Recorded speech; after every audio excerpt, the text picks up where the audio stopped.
Welcome to a space for movement, mindset, and sustainable rhythm. This is Body Evolution. Hi, and welcome to the Body Evolution podcast, where health becomes simple, sustainable, and human. Hi, I'm Corey Rep. And I'm Ellie Berenger, and we break down fitness, nutrition, habits, and energy through one lens what actually works in real life. So let's do this. Let's do it. So, so in the last episodes, we have been talking more about fitness, about movement, strength, endurance, all these functions of the body and how the body is adapting to training and daily activity. But today, we want to talk about other of the pillars, one of the pillars that are so important in our health too, and it's about nutrition. Nutrition is one of the essential pillars, and we want to go a little bit deeper into the nutritional part. So we're not going to be talking today about diets and restrictions and food rules. We don't want to go into that part. We're going to talk about the foundational part of what is the nutrition and understanding what food actually does in the body and why protein, carbohydrates, fats all have an important role in health and for our energy and performance. And definitely, if you have not listened, the episode 7 and 8 is really connected because after you do exercise and fitness and strength movement and everything, comes the nutrition that is so important for our energy and for our performance. So, for starting, Corey, can you help us to understand, or what do you think some nutrition, let's say, why do you think nutrition feels so overwhelming for so many people these days? Yeah, well, it's mainly there's just so much information out there and there's a lot of good information, a lot of bad information, and people saying that this specific diet is the best one or that specific diet is the best one. So they get confused. There's just so much out there, and there's people claiming some amazing or crazy things about this diet or this nutrient or that nutrient, and a lot of it's overblown, a lot of it's overstated, and a lot of it is just that they think that needs to be one approach or another when the body is so adaptable that there's actually a lot of healthy paths we can take. So when people focus on just a rule of a diet or this specific nutrient is bad or this specific nutrient is good, then it's like demonization of carbs or fats or depending on the era we were in, right? And things like that. Whereas if you really go from looking at it as like the set of rules versus just trying to understand how nutrients really work in the body, that's sort of can unravel that kind of thing. And that's what we really want to do. So people don't need a perfect diet. What we want is just to gain some clarity about nutrition and how the body uses it. And then we can sort of get consistency on improving that. And so that's where, you know, we get into different things about how different areas of our life affect how our diet is as well. I mean, or and our diet affects other areas of life. So like stress and sleep can affect how our satiation and our hunger work, and on the vice versa. If we eat well, we have better energy for different things in life. If we don't, there's certain foods that can cause us to be agitated or stressed, or certain foods that are calming as well. So these types of things are overlapping, and as we get into we talk about our different pillars of health, like we've just got done talking about the fitness stuff, and now we're going into this series that we're creating about nutrition. So this episode is going to be, like you said, sort of not getting into all the details of every specific diet, but getting into some general frameworks about what nutrition is about, and we'll get sort of deeper into some of those in later episodes. I love it. And adding for this, what you were telling, you were talking, and it was it's like that. There's so much information out there. So many follow this diet, these trends, and this is what you have to do. And definitely, I think that what creates a lot of confusion too is the different results people get from these diets, because we are. each one have a different metabolism. We are bio individuality. We are different beings, and not the diet that works for one person works for the other always. So we are like segmented in different groups, but this brings like, why this person is eating this and it gets all these results and I'm not getting there. So the metabolism can be different, the genetic aspects, how our body works, how it processes the energy that we consume. So it's very confusing for a lot of people, even because of the results they get and how they feel. But it's look, they can tell you, hey, eat a lot of fruit, but if you're intolerant to fructose, maybe you have to lower down. You cannot eat that amount, and you have to take more care about other stuff. So there are so many things that are important to understanding better this confusion that we have about nutrition. There are not at all, as we were talking, there is no miracle diet. There is no something that is the best for everyone. There are some foundations, and that's what we want to talk about today. So I wanted to add this, and I wanted to ask you, not only, well, and another thing that you were saying and mentioning, and is this confusion and contradictions and advices that they give us. You were saying something about this nutritional confusion that it got me for a long time, bro. I was one of those persons super confused that I gained a lot of weight and everything in the process because of the confusion of diets. And I was having, they were putting me a diet, and my biggest issue is something you mentioned: sleep. I was sleeping so bad that I didn't know that sleep was affecting me, my craving so much. So I was overeating because I was all the time under the rule of cravings. That hit me hard for a long time. That in my case was not stress, was sleep, the one pushing me to eat a lot. So that's a very good point you put there. And I wanted to ask you, like, okay, now we want to understand nutrition. We need to understand what the hell is nutrition, what we're talking about. Mm.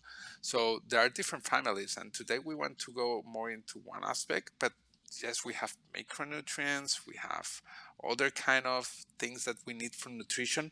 But we're going to focus today in the most big and important thing, that is the macronutrients.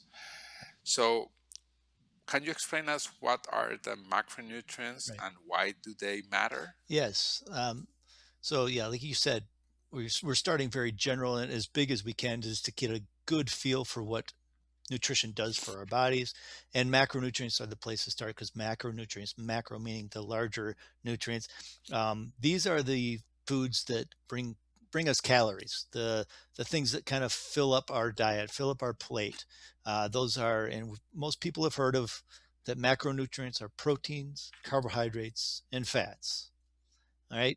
Mm, And so we're going to talk about those today. And because each of those is what provides our calories, we'll talk about that protein provides 4 calories per gram of protein, whereas carbohydrates also 4 grams per gram, or 4 calories per gram of protein.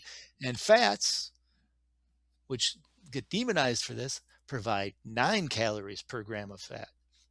And that's why I think for so long and for so many years, fat was so demonized because it is, increase your calories pretty quickly when you start consuming fats in your diet. But we'll talk more about how essential fats are for as a nutrient for your body. So again, these are the nutrients the body needs in large amounts. Like these are fill up the bulk of our diet, right? And they all have different roles, and we need to balance those in specific ways to provide the nutrients that our body needs. So the body, ah, yeah, the body adapts to different things, and and again, this is why we're not going to give some ideal ratio of these macronutrients for you because the body's adaptive and different diets with different ratios work in different ways just as good for the body, and the body adapts to using those things, and the adaptability of the body sometimes is a goal for health as well, and we'll talk about that as well later. So Well, did- and yeah, depends. Sorry to interrupt you, no, but go for it. it depends here too of your goals. What are you looking for? So it's not a specific diet Exactly. that is perfect, but what are you looking in that Mhm. moment in your life? What are you planning to lose weight? Are you planning to gain muscle? Are you planning to heal your gut? Are you planning to just have a very balance? So Yeah, I wanted to add that point because that what you say, health depends the nutrition depends more on the balance. yeah, So it's not about what we take out or in, but what is what we're looking for and what what do we need? You know, it depends in what part or stage in life you are. yeah. What you're providing for your body when it needs, and what like, what you need for your goals, and we'll get a bit into that as well in terms of how for specific goals we want to get more or less of a specific type of nutrient. So um, you talked about your confusion in the past and what that did for you, or sort of hurt your ability to reach your own goals. Can you say anything that you sort of grasped, that sort of some general thing that said, okay, oh, this is really the truth, and that really helped you out? What in terms about macronutrients? So, look, to put in context so people understand, I was like a yo-yo all the time. I was going up and down through my whole life with diet. My body, uh, the body of people have different way to respond. So I have a fast responder body for different areas. So it's good because when I go to the gym, I have a faster response. I can build a little bit faster, but when I overeat, my body is fast responder too. So it comes with a lot of gaining weight easily. Uh, the last time I went, it was like crazy. I gained like 5 kilos almost in a week, something like that, because I overeat a lot of calories. So what I was not understanding in the past is this role play between these, the importance of all of them. I entered because I was going to nutritionists and everything, and it's not their fault. In that time, there was a moment that there were some studies and research that were saying that the bad guy was fat, as you were saying, because of this amount of calorie. But they were saying that all these issues of health were coming from the fats, especially. So we entered the famous era of 0% fat, Mhm. of everything, 0%, like 0%, 0%. But they were adding a lot of sugars or sweeteners and other things to give taste, because once you extract fat for some stuff, it lose taste, it lose things. So you need it to recover, and they were putting. And with some nutritionists and everything, I began to overeat carbohydrates. So carbohydrates are very essential, but I was eating too many carbohydrates. So imagine it's lower the grams of carbohydrates than the ones of fats. But what I learned is why it's so important the balance. You can overeat a lot of carbohydrates. It's harder to overeat fats because they create more satiety. So if you have more fats and more proteins, you fill up and you feel nice, and you slow down the consumption. But when you eat a lot of carbohydrates, you begin to I- you eat a lot. Right. You can Yeah. overeat so many calories because it's like it doesn't feel the satiety in the body. Right. So what I learned is that the balance of the three are essential. Yeah. Um, in that part, I was overeating carbohydrates and I was not eating enough proteins and Yeah. fats, almost none fats at all. And that was creating other issues Yeah. in me related with hormones and other aspects We'll, that we we'll will we'll go talk more deeper. about that too. But you sort of segue right into carbohydrates. So maybe you can help us explain what carbohydrates are specifically, what they do in your body, and you know what there are, what beliefs there are about them, good or bad. So, carbohydrates, the first thing that we have to understand that there is the myth that they are good or bad. They are not carbohydrates are essential. Look, there's people at keto diet. Oh, carbs are bad. No, we need carbohydrates. We need them for performance. We need it for different things in life, for our body and adaptation. But the main thing is that carbohydrates is the first fuel option of our body. It's like the primary energy source that we need for our body, and carbohydrates have a very important role. So the problem is not carbohydrates, but where are those carbohydrates coming from? And sometimes it's processed foods, ultra processed foods, all these, that is the ones that are really creating the issue when we talk about carbohydrates. But essentially, almost all the foods we eat, they have a little amount of different of the macronutrients. Okay, so sometimes we're eating something that is very high in fats, very low in protein and carbohydrates. Something that is very high in carbohydrates, very low in protein and fats. It's very hard in nature to find something that is very high in carbs and fats at the same time. It's very hard.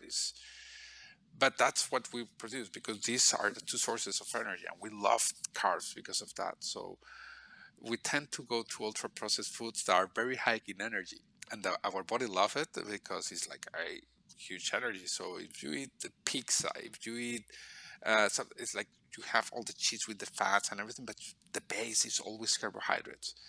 So carbohydrates, we are always looking for them. Our body is always looking for carbohydrates because it's an easy, good energy source. So it keeps us functioning. Right. So the idea is to focus on whole food carbohydrates Mm. and put away the ultra Right. processed. And when we're talking about these, good sources can be, potatoes. We can take fruits, rice. We can take vegetables. My favorite is vegetables. If you have good variety of vegetables, that in some way to you understand, if you heard fast carbs and slow carbs, well, when we talk of slow carbs, it's coming from vegetables, it's coming from carbs that doesn't create super high peaks of insulin in the level of the body. But then we have the fast carbohydrates, bread, pasta, Yeah. and this kind of processed foods that they spike a lot. So yes, carbohydrates is energy, is very important for different functions. But if you want to do performance in exercise, if you want to be good, Yeah. you need carbohydrate for recovery, performance, and these aspects is very important. I don't know if you want to add Yeah. something about the carbohydrates that are Right. I important think that to it's the good to listeners. highlight that carbohydrates are the preferred source of energy for our body and our brains. Our brains use 20% of the body's total energy expenditure is used by our brain, especially in those days where we have to think really hard, we get even more. And so that's why, a day when you have to, a lot of brain power, use a lot of brain power, it actually drains you a bit. And so those sugars, because all carbohydrates that we consume, our body are we digest it into sugars, which are glucose in the bloodstream, right? And so that the glucose is preferred by the brain, and that's a big source. And also by our muscles, are the first source of energy for our muscles is the sugar set. Well, the phosphocreatine is the first one with ATP that's already stored in the muscles, but then there's sugar stored in the muscles in the form of glycogen, which are that power through the sprinting, the weightlifting, the bursts of energy that we need.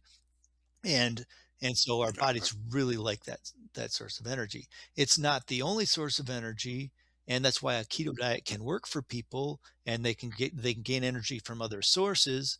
But carbohydrates in the diet have become our primary. And I think that the the problem is not only the ultra processed, but that we constantly, always, as modern humans, have carbohydrates in our diet, and that wasn't historically how we were.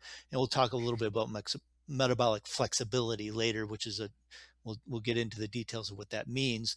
But the fact that we have too many carbs, and too consistently getting all our energy from carbohydrates, is is become why they are demonized. And that's why some people say carbs are bad. It's for that reason. It's because we're overdoing it with the carbs, especially with the highly processed ones.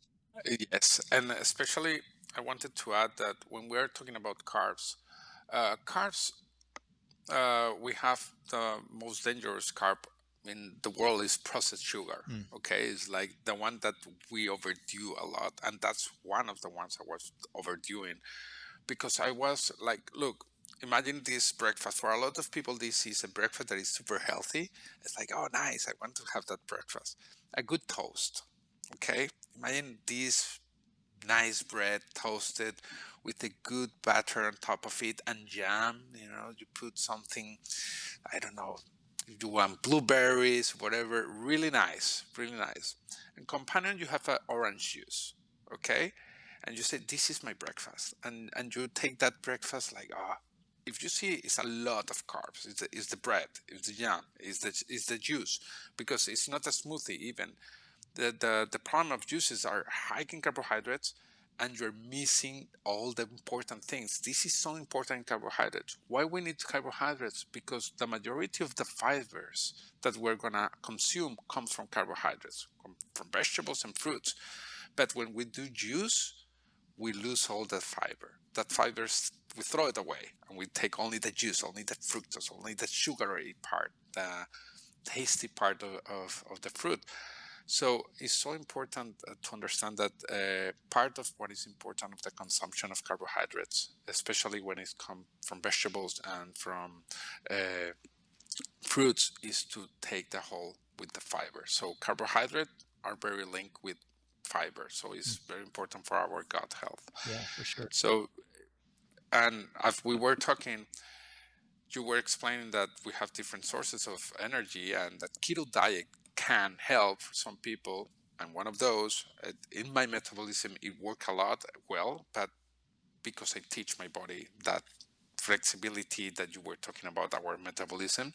Later, we're going to go deeper in that. But now we were talking about fats and keto diet. Well, what is the role do fats actually play in our body? I'll talk about that, but I wanted to go a little bit more into explaining some carbohydrates stuff Oh, because please. we talk about. You ever hear the term complex carbohydrates versus simple carbohydrates? So Yes. I want to sort of clarify that for some people because some people don't understand that simple carbohydrates are just another name for sugar.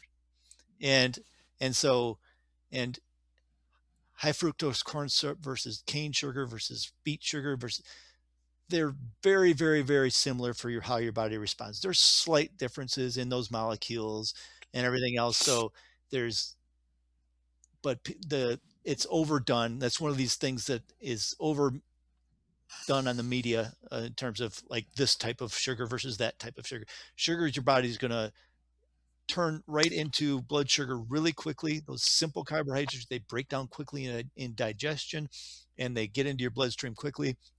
That causes an insulin spike because we can't have too much blood sugar at one time or it becomes toxic. Our bodies need to get rid of that blood sugar, and so it does that through insulin. Insulin delivers it to the cells wherever whatever cells need it, hopefully to store it as muscle and liver glycogen.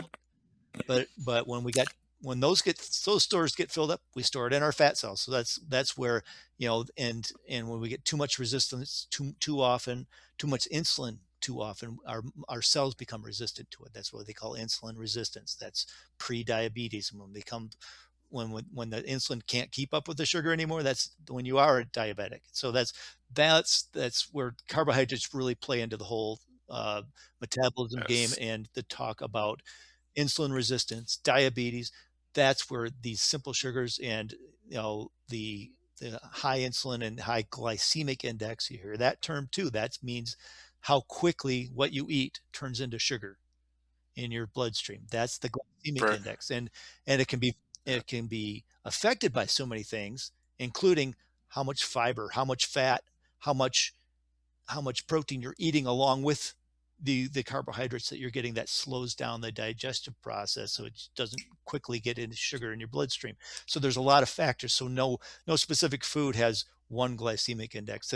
Some have, it's on a spectrum and it depends on what you eat it with. So it gets a little complicated, but you do want to avoid Yes. too much processed sugars, too much simple carbohydrates where it's just all the sweets and things like that, and the processed flours and breads, all those white foods, the pastas, also act really close to sugar. The complex carbohydrates are those longer chain carbohydrates. Is these molecules are basically they're just longer molecules of carbohydrates. They're similar, and your body breaks them down. It takes a little longer to break them down, and therefore they don't get in your bloodstream so quickly. And so, but the ones that are more processed are broken down, pre-broken down a little bit for you, so it turns into sugar quickly. So those white breads and the white pastas and things like that will act almost like sugar in your body and have a high glycemic index. So those are sort of Yes, some scientific and terminology things I wanted to explain about carbohydrates so people don't have I love it. confusion on those things. So yeah. And I would like to add one thing. You were explaining the insulin. Definitely carbohydrates, because the way we consume it, as you were explaining, simple carbohydrates. So simple, we have the two concepts. Complex is slow carbohydrates. Simple carbohydrates are fast carbohydrates. And it's the way they work. But they have discovered not only the problem with insulin and diabetes, but even Alzheimer is being affected. One of the things that is discovered, people who consumes very high carbohydrates diet Mm, through their life get affected. Is affecting the brain function in later yeah. in our And the later reason that years. happens, they call it, I mean, they've been nicknaming it type 3 diabetes. Exactly. The dementia and Alzheimer's related diseases in your brain. And what that really is insulin resistance in your brain cells. Is that what Yes, it comes exactly. to? And so Exactly. it's all the cells can become insulin resistant and it affects them in different ways. And you don't want that in your brain that becomes dementia or Alzheimer's. And that's really, And this is just part of what we were talking before. Our body is all about adaptability. Getting resistant to something is an adaptation of the body, a response from the body for a signal you are giving them. So if you are taking too much carbs and you're overproducing all the time insulin, so they store in the muscle, they store in the liver. That's why important carbs for our exercise and everything, because we burn those carbs that are stored in our muscle and then we have to replenish them. But once all is that cover, and Corey was saying, then you put it to fat. But with time, this process, that resistance is a signaling of our body. It's an adaptation. Like I cannot take this anymore. It's too much, you know and it's a signal. When this happens, is your body is talking to you to tell you, hey, lower this, take less so you can give me the space to heal. And look, when you change your diet, it's so cool because the majority of the times you're gonna reset. No, you're gonna go back. If you are pre-diabetic, it's the right moment to change it because you can reverse that really fast. But even if you get to be diabetic, if you keep a long-term good healthy habits of nutrition, it will come down too. So it's really important, and I love that you add these points of carbs because it's before we jump into fats, because it's really important, truly. right. Well, why don't you go into fats and then explain for us what role the fats actually play in the body? Oh, I love fats. Sorry, it's one of my favorites. A good avocado, good salmon, and everything. Fats are, I love fats. So before I entered this world, as I was telling you in the past, fats were demonized. It's like fats are bad for the body and everything, but fats are amazingly important, super important for our body. Even we were talking about Alzheimer and everything. Well, fats are essentially for our brain functions. It's super important. So, fats is the other source of energy. The second favorite source of energy, let's say from the body. First is the carbs, then we have the fats. The body love because it's energy. But fats are energy. But then the most important thing is that they are super important for our hormones and our long-term health. Is essential. So is a way that we storage energy is fats. So when we don't have carbs in demand, we can use those fats for energy. It's so important. It's our hormonal support. Hormones need a little bit of proteins too to build, but we need those fats. Fats are important for our brain health and functions, as I was explaining before, and is very important for our the health of our cells. Is super important for our cells.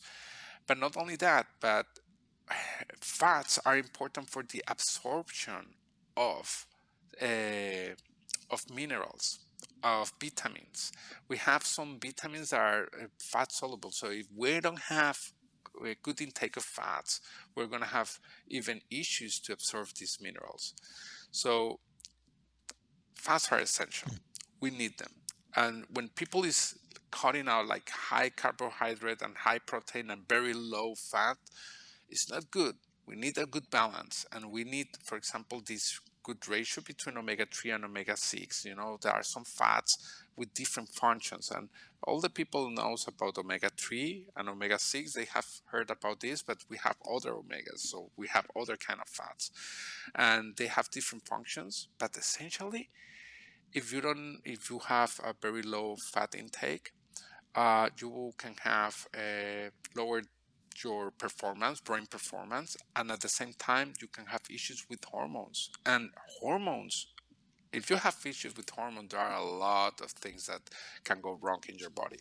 We need hormones for everything, especially men. They will need to understand that it's so important to have fats because uh, we need fat for producing, we need fat and cholesterol for testosterone, for example, is so important to keep the testosterone levels in a good place.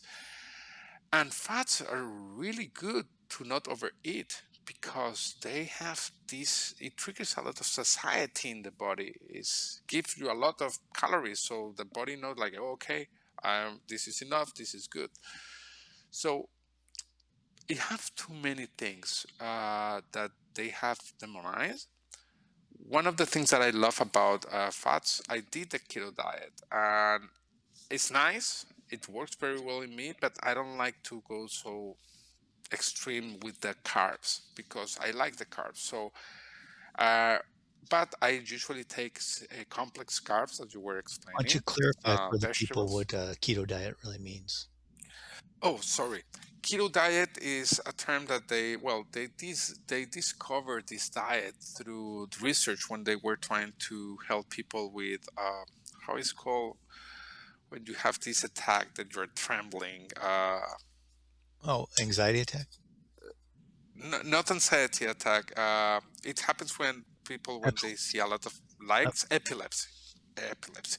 They were trying to find out, and they did try this, and it helps for a lot of people with epilepsy. A keto diet.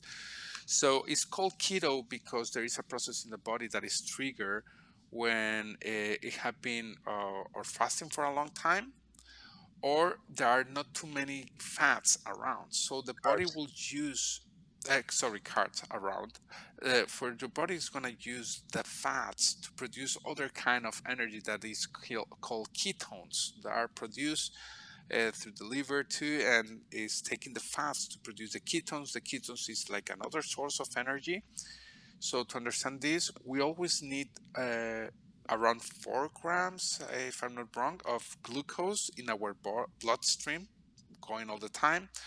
So when the body realizes that there is not a lot of carbs around, he triggers this process, and it's called keto diet because it will trigger ketosis, and this ketosis is producing this kind of source of energy for our brain. So our brain loves glucose, but it works very well in this kind of diet. Kind of source of energy. So uh, keto is a low carb diet. Okay, you don't consume almost no carbs, like 20 grams of carbs a day. Directly goes into proteins and fats, and it's to keep triggering this aspect. So for some people, it's going to work well, but there is people who it's not going to work well because there are so many. It's complex when we talk about digestion and metabolism and everything. We will explain a little bit deeper in that part, but It's very complex, and how our mitochondria and everything can absorb the process of the digestion and everything, how we absorb things.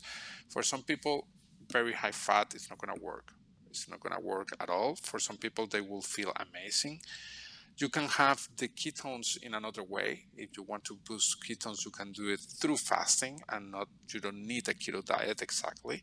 So there are different ways, but all these diets, it will depend on what you're looking for or what you need. And so, for example, someone with pre-diabetic or diabetic, a keto diet can be interesting because you're going to lower the intake of carbs, and for a little period of time that can help you to reset the sensitivity with the insulin. So that's a little bit of keto diet. Yeah. And I just wanted to make some things that you should eat for healthy fats, because what is healthy fats? So we have olive oil, we have olives, that is really nice too, a good source of fat. We have avocados, we have nuts, we have eggs. The egg yolk is really nice. It's one of the most complete. The eggs with the protein and the fats is really good. And fatty fishes. The most famous one for this is salmon, but we have sardines. We have other kind of fishes. A lot of fishes give us a lot of good healthy fats. But I would like you to explain too about some aspects of fats and how we need, why you know that fats are so important in Yeah. Well, our I think that we talk about performance.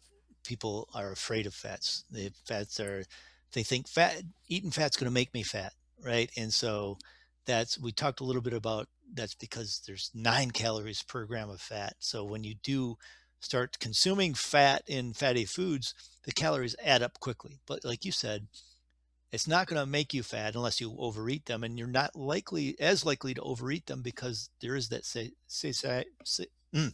society. Um, they're satiating, I should say. They're satisfying. They satisfy hunger, and they trigger things, trigger hormones that make you no longer hungry, and so you don't have that constant craving if you have fats in your diet. The other part is that they are essential. You talked about all the roles that they play in your body and your brain. Your brain's made up of, what was it, 20, what was it, 20% fat? I've got a Yes, study it's that is 20%. Our brain yeah, is 20% made up from fat. down, but made up from Yeah. fat. So imagine how important omega 3 Yeah, is so yeah, important. it is because, and so the demonization of fat is out there, and yes, when we eat too much saturated fat, the animal fats, and when we have too much of that, it can lead to heart disease. It can raise your cholesterol. It's not a direct one-to-one though, because consuming cholesterol doesn't even necessarily raise your blood cholesterol either. The serum cholesterol, as you call it, the cholesterol in your blood, is not necessarily raised when it's how your digestion processes it. And when you have a healthy digestion going on and a healthy liver, then it processes the fats in a healthy way, and your body's not going to have the high cholesterol problems and things like that. And so they're demonized a lot because they're high calorie, and they're associated with heart disease, and because cholesterol is what carries fat around your bloodstream. And so the lipids, the lipid molecules in my bloodstream, that's causing all these health problems, and therefore fat's bad. But no, fat's not bad. But you do want to, again, maintain the healthy fats as much as you can. Those are nutrients for the body. They're building blocks of so many parts of our cells and our brain and everything else. The proteins known as the building blocks of the body, but fats are also what our body is made out of. So we need them to maintain and heal and all that fun stuff. And like you talked about hormones, but yeah, there is the side of it where if you get into high fat foods and you start overeating them, your calories are going to shoot way up, and you don't want to overeat calories because that's where weight gain comes from. And too much high cholesterol, high saturated fats, the trans fats, the stuff that is oxygenated to make these softer fats, solidified peanut butter, margarine, things like that. The trans fats are really bad for our cardiovascular health as well. And so those things we want to stay away from. The too much, too much animal fat, too much saturated, well, saturated fats are animal fats, too much, the trans fats, and the other thing that's sort of something to clarify about fats and oils. It's been a lot of talk lately, a lot of back and forth about omega-3 versus omega-6, the seed oils. The those are fat sources. The oils that we cook with, the oils that we have in our, in our diet, they're called, they're they're different types of oils, and the plant sources are usually what we talk about being the unsaturated fats, the ones that are more heart healthy, right? And so when we're cooking with fat, we want to minimize the saturated fats and the high cholesterol fats. Then we get into, omega 3s or omega 6s. Omega 3s are the healthy fats you talked about. And those are the ones we kind of lack mostly. Um, and so those, we want to get the fish oils, we want to get the nuts, this, the avocados and that kind of stuff. But the omega 6s, the seed oils, the omega 6s are also essential for us.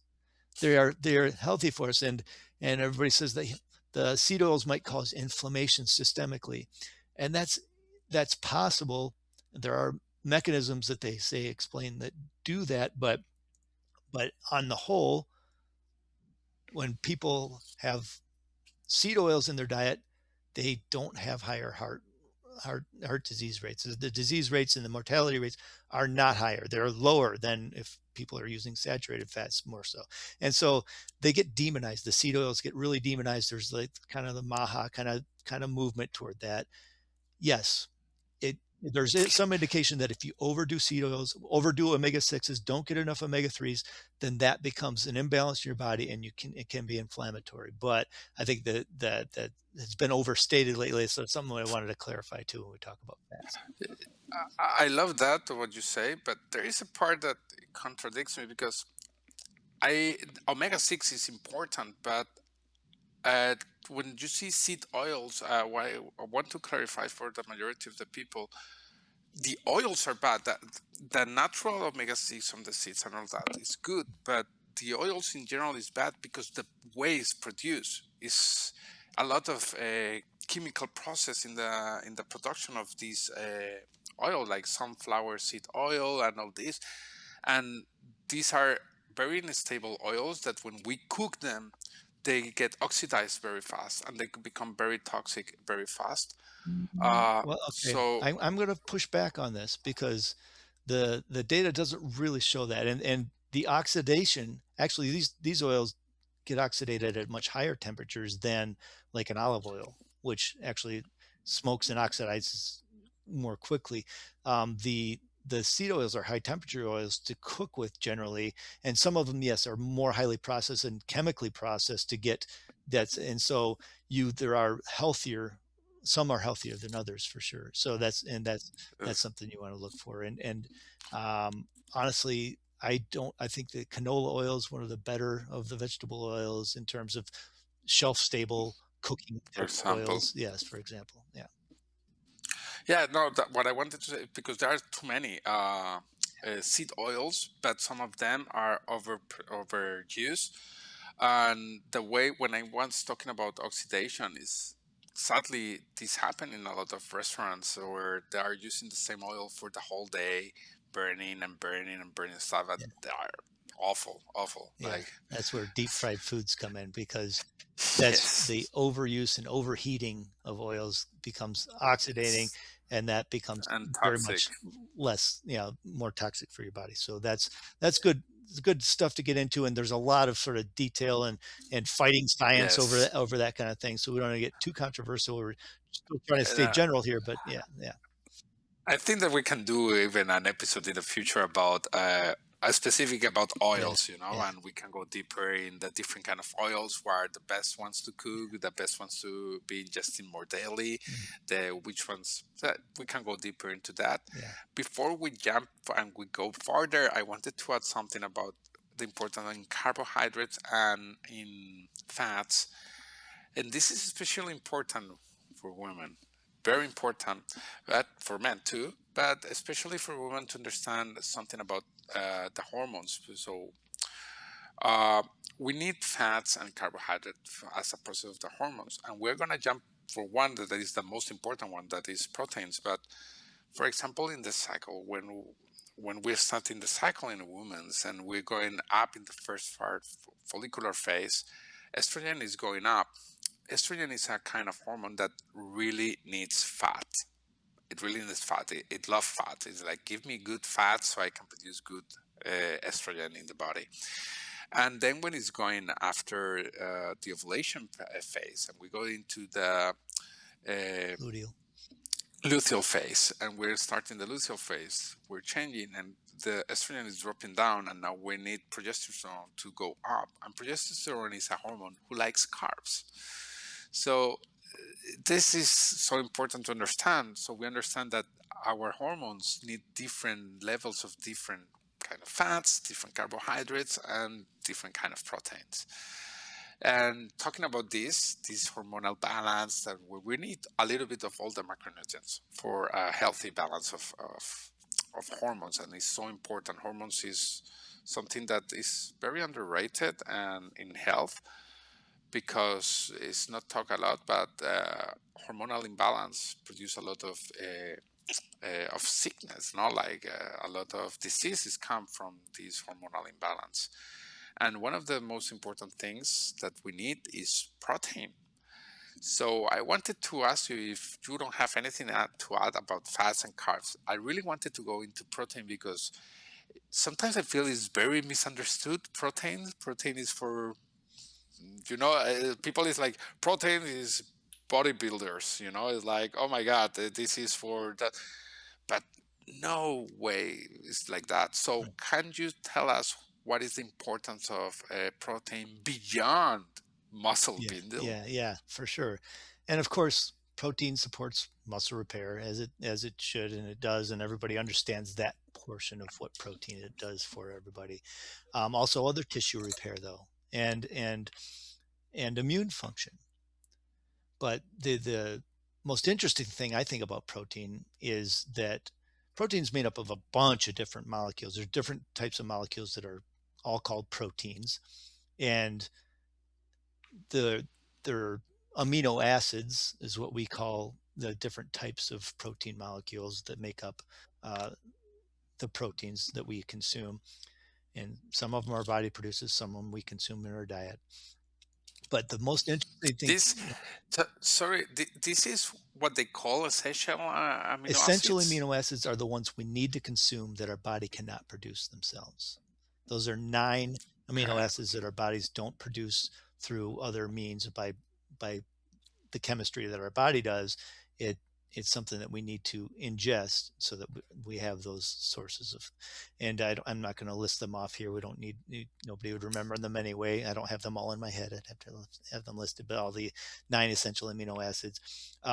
But the the most interesting, I was going to get back to the thing about protein that most people don't know, is that these amino acids, these protein molecules, are triggering mechanisms in the body for so many functions.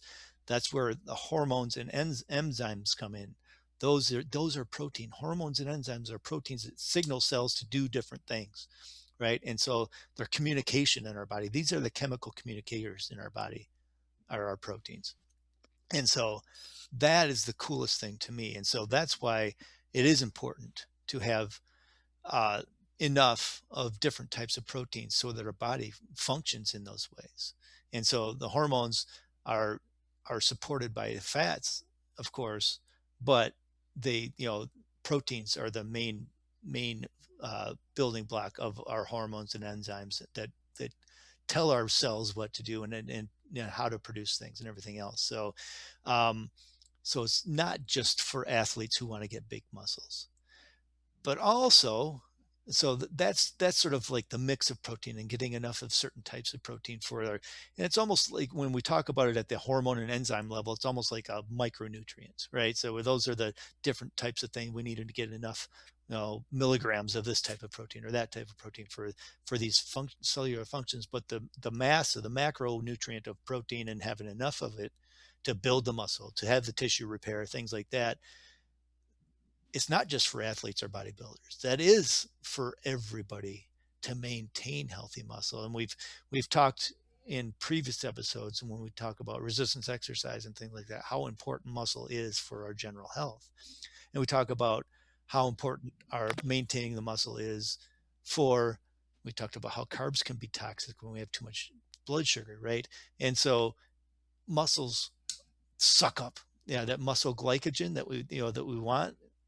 More muscle, more and bigger muscles are better for metabolic health from sugars and insulin sensitivity, because it just sucks up sugar out of the bloodstream without having it to do a ton of insulin spikes and things like that. So muscles are very hungry for sugars, and protein is what builds the muscle. So everything sort of works together in that way, right?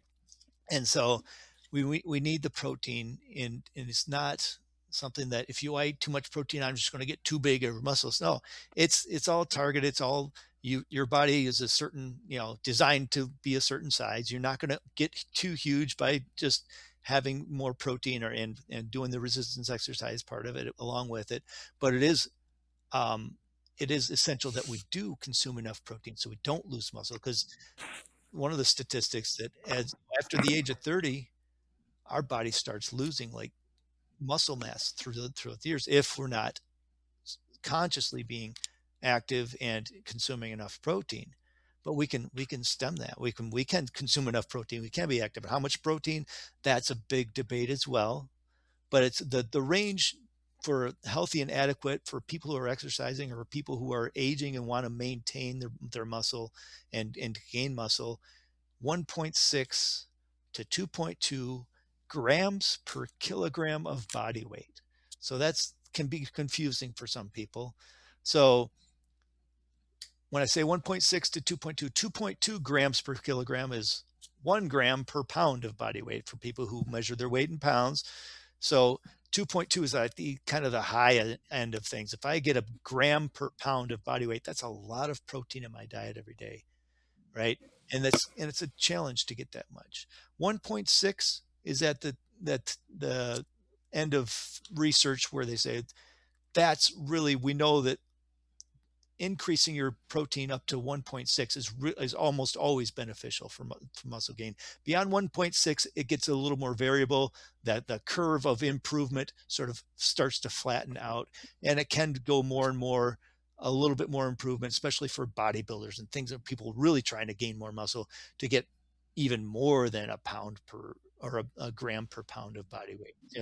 But between 1.6 and 2.2 is a really good target range. And it doesn't have to be perfect every day, but to get adequate protein intake, it takes some conscious effort, for especially for people who aren't real big meat eaters, people who are, might be vegetarians, things like that. You really need to concentrate on getting enough protein in your diet a day. So 1.6 grams per kilogram. If I weigh, say, 75 kilograms, right? I weigh a little bit more than that, but let's just do it, okay, let's do 80. I weigh a little over 80 kilograms, but let's say I weighed 80 kilograms. So 1.6 grams per kilogram, It's 120 more or 120 less. grams ish in that range, which is significant. If I break that down into 3 meals in the day, that's 40 grams of protein. 40 grams. And so And and that's something that it's hard to get if you're on a vegetarian diet. It's something that sometimes needs to be supplemented to get that kind of higher level of protein. And I wanted to add in this point, it's so important our objectives. Of course, we're building muscle. So the more strength training you do, more demand your body needs of these proteins. So it can repair better, it can do all the process. So it's going to grow the muscle and the demand is going to be Mhm. higher in that in case. And these numbers as you were saying, it's a big debate because it's not 100%. It's depending of the objectives. How much? If we go to the range of 2.2 per kilogram, maybe it's because you're doing a very intense strength training, Mhm. okay, and you want to build muscle and everything, grow. 1.6 or a little bit lower is going to be fine to be healthy and to be in a good state. Uh, but I want to say that there is some confusion. Some people think that how proteins work in a piece of meat or chicken or whatever. The people say like, okay, I'm gonna eat a steak of 200 grams, and they think that they are consuming 200 grams of protein. Mm. It's not like that. Okay, 200 grams of a steak, it have around 100 grams, sorry, of a steak of any of the meats are around more or less between 18 to 25 grams of protein, depending of the source we're taking. It's like the range where the majority of proteins work, the pork, fish, and everything that will be, and depending on what part of the body you're eating. Usually when we talk about steaks, we're talking about muscle. It's when we say we eat meat, we're eating muscle. Okay.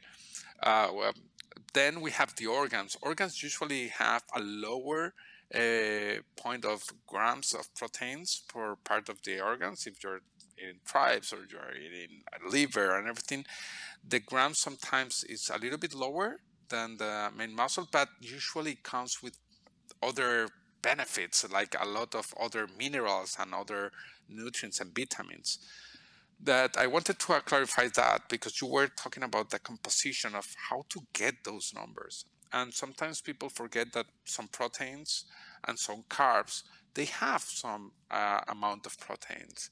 They have a small amount too, so it compounds. Mhm. So if you were trying to aim to this, if you have some kind of protein in the breakfast, protein in the lunch, and in the dinner, usually you're gonna be usually in a good range. Okay, you don't.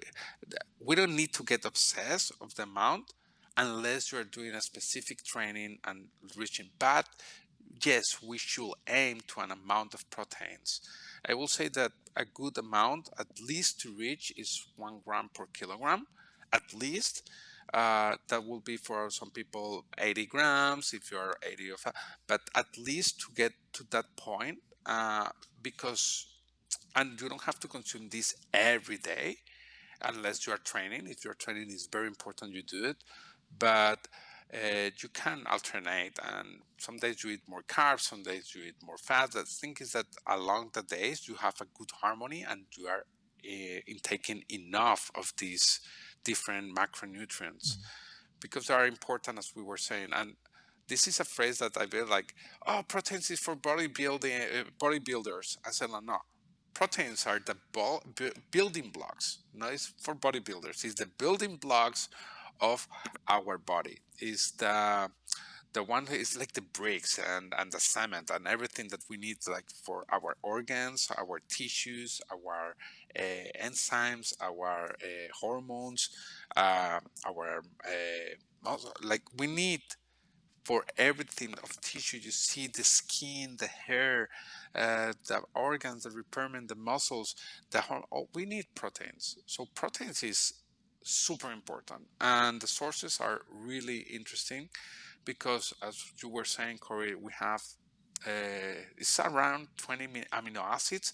9 of them we have to consume yes or yes in our diet, and different kind of sources are going to be higher or lower in some different of these amino acids. So it's important to have to do a variety of sources of proteins along the week, so we get all those intakes of those proteins. Right, right, and so, yeah, most animal sources of protein, with the dairy, the eggs, or the meats, will have will have all of our amino acids, and it's at least at some of them, they'll have all the essential amino acids. Can you name some of the foods, some other food sources of protein besides the obvious animal sources?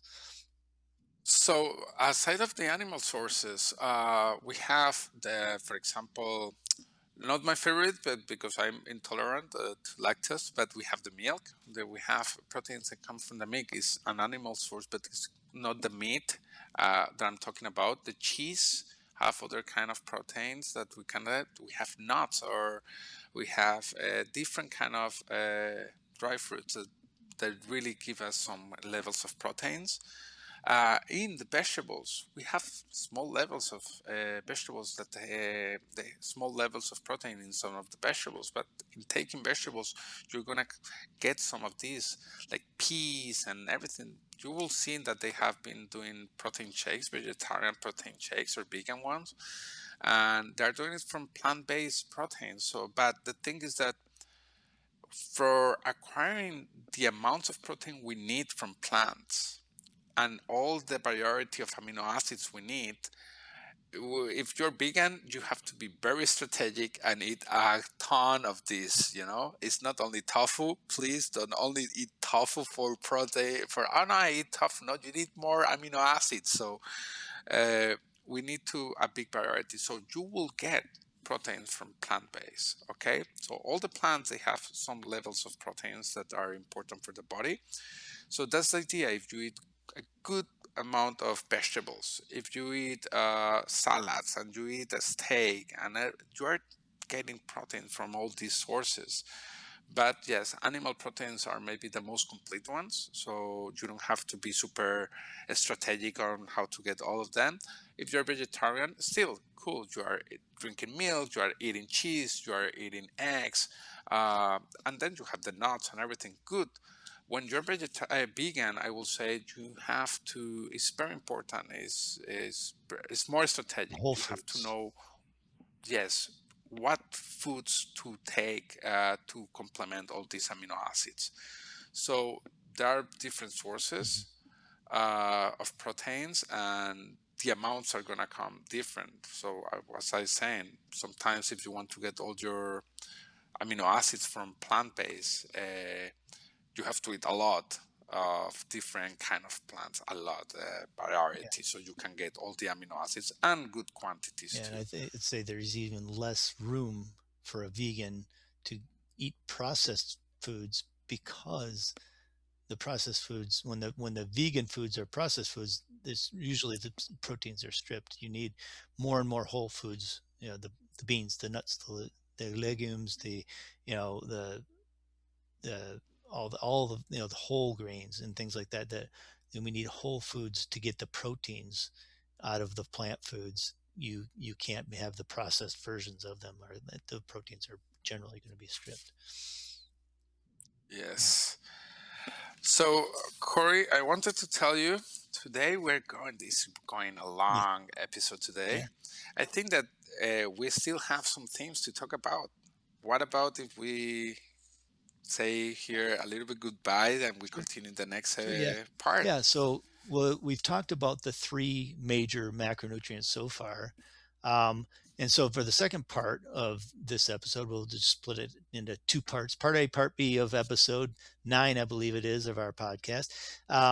So from here, we'll get into what we talked about before, metabolic flexibility and diet approaches. We'll also talk about the whole foods versus processed foods. And we talked a little bit about that, but we'll get deeper into that. And then we'll talk about sort of some practical nutrition habits or practical diet strategies that just make more sense from a general standpoint, not a specific diets, but sort of tendencies that you can do to take on, and then sort of how to integrate that into your body. So Yes. And we need this, and we will talk about lifestyle integration of this.